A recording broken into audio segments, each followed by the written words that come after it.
अगस्त 2025 को थाना बूथा क्षेत्र में बादिनी अखिलेश कुमारी द्वारा यह सूचना दी गई कि उनके दृष्टिबाध्य पुत्र है प्रभात उपाध्याय, उनके संबंध में बताया गया कि 4 से 5 ऐसे व्यक्ति हैं जो लगातार मुख्य रूप से उन्हें शादी के लिए प्रलोभन दे रहे हैं और धर्म आंतरण करने के लिए उनको लगातार दबाव बना रहे हैं। इसी के क्रम में बादिनी की निशानदेही जो मदरसा है फैजनगर बूथा स्थित, वहाँ गई पुलिस टीम और वहाँ पर कुछ इस प्रकार का दृश्य पाया। 4 से 5 लोग एक धार्मिक बैठक में बैठे हुए थे और वहाँ पे जो एक प्रभात उपाध्याय नाम का व्यक्ति है उसका खतने का प्रोसीजर कराने की तैयारी चल रही थी, जिसके पश्चात उसे हामिद बनाया जाना था। यही उनकी सुनियोजित नीति है।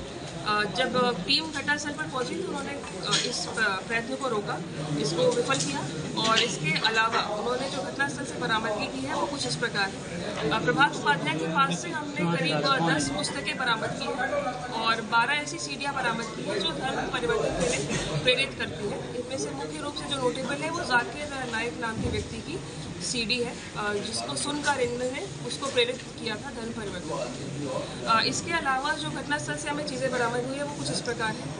एक हमको पासपोर्ट मिला है, आधार कार्ड मिले हैं, कई पुस्तकें मिली हैं इसी प्रकार की, कई सीडियाँ हमें बरामद की है इस घटनास्थल से। इसके अतिरिक्त हमने 3 कन्वर्जन सर्टिफिकेट्स वहाँ से बरामद किए हैं, जिसको देकर ये प्रमाणित करते थे कि आपका धर्म परिवर्तन कर दिया गया है।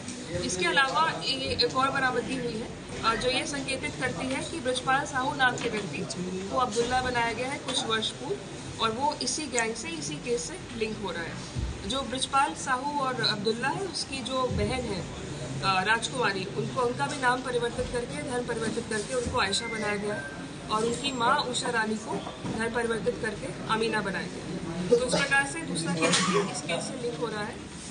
इसके अलावा और गहनता से पूछताछ की गई और जानकारी की गई तो यह ज्ञात हुआ कि एक नाबालिग लड़के को इन्होंने प्रभावित किया है, उसको ड्रग्स के नशे का आदी बनाया और उसकी असहायता का पूरा उपयोग करते हुए इन्होंने उसको नई रीति रिवाजों से इंट्रोड्यूस किया, मौलवी से मिलवाया और उसका भी खतना करवाने की फिराक में थे, लेकिन उस प्रयत्न को भी विफल कर दिया गया है। तो ये 3 केसेस हैं जो मुख्य रूप से अभी हमारे सामने आए हैं। हमारी गिरफ्त में 4 अभियुक्त हैं। मुख्य अभियुक्त हैं इसमें अब्दुल मजीद, आरिफ, सलमान और फहीम। इस नाम के 4 अभियुक्त हम आज जेल भेज रहे हैं। जो इनकी ट्रैवल हिस्ट्री और रिकॉर्ड मिले उससे यह भी इंगित होता है कि इनके द्वारा कई राज्यों में घूम के देश के कई प्रकार का जो चंदा है वो इकट्ठा करके अपने मदरसे को चलाया जाता था। और जो इनकी अकाउंट हिस्ट्री है, सलमान के 12 खाते अपनी बीवी के साथ मिला था और अब्दुल मजीद के 5 खाते बीवी के साथ मिला था, जिसमें 2000 से अधिक ट्रांजैक्शन है, जिससे यहाँ इंडिकेट हो रहा है कि किसी प्रकार की जो वित्तीय अनियमितता है वो इनके द्वारा दर्शाई जा रही है और इसमें और गहनता से जांच पड़ताल की जा रही है पुलिस टीम द्वारा। आगे चलकर इसमें अग्रिम कार्रवाई की जाएगी। फिलहाल यही अपडेट। से कोई संपर्क है उनका किसी एजेंसी से? अकाउंट के माध्यम से उसको और गहनता से जांच पड़ताल अभी प्रचलित है। अभी तक इतनी जानकारी प्राप्त हो पाई है। क्या प्रोफाइल देंगे?